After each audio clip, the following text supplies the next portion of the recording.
அஸ்ஸலாமு அலைக்கும் ஃப்ரெண்ட்ஸ். இன்னைக்கு திங்கள் சந்தைக்கு போயிருந்தேன். இந்த சந்தை பார்த்தீங்கன்னா, திங்கட்கிழமை தோறும் கூடும். இங்கே வந்து நம்ம காய்கறி, மீன், பழம் எல்லாமே ஒரே இடத்துல நம்ம வாங்கிட்டு வந்துடலாம் திங்கட்கிழமை போனோம் அப்படின்னா. மற்றபடி நேரங்கள்ல எல்லாம் இந்த சந்தையில கொஞ்சம் ரேட் அதிகமாக இருக்கும். நான் வந்து இன்னைக்கு ரூ. 100 வெங்காயம் வாங்கியிருந்தேன். 3 கிலோ வெங்காயம் ரூ. 100. அதுக்கப்புறம் உருளைக்கிழங்கு 2 1/2 கிலோ ரூ. 100. தக்காளி, அதுக்கப்புறம் வந்து கோஸு, வெண்டைக்காய் எல்லாமே வாங்கிட்டு வந்தேன் இன்னைக்கு. அதுக்கப்புறம் அப்படியே மீன் சந்தைக்கு போனேன். மீன் சந்தையில் பார்த்தீங்க அப்படின்னா கனவால இருந்து இறால்ல இருந்து எல்லா வகையான மீனும் அங்கே இருந்துச்சு. நான் வந்து பாறையோட முள்ளும் தலையும் சரி வாங்கிட்டு வந்துடலாம் அப்படின்னு சொல்லி தான் போனேன். ஆனால் எனக்கு கிடச்சிது.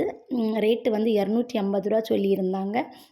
இந்த பாறை இப்போ வீடியோவில் காட்டுறேன்ல, இந்த பாறையோட முள்ளும் தான் வாங்கி ஒரு அண்ணன்ட கொடுத்து ரூ. 20 கொடுத்து கட் பண்ணி வாங்கியிருந்தேன். ஓகே ஃப்ரெண்ட்ஸ், வீடியோ பிடிச்சிருந்தால் லைக் பண்ணுங்கள், ஷேர் பண்ணுங்கள், கமெண்ட் பண்ணுங்கள். அஸ்ஸலாமு அலைக்கும்.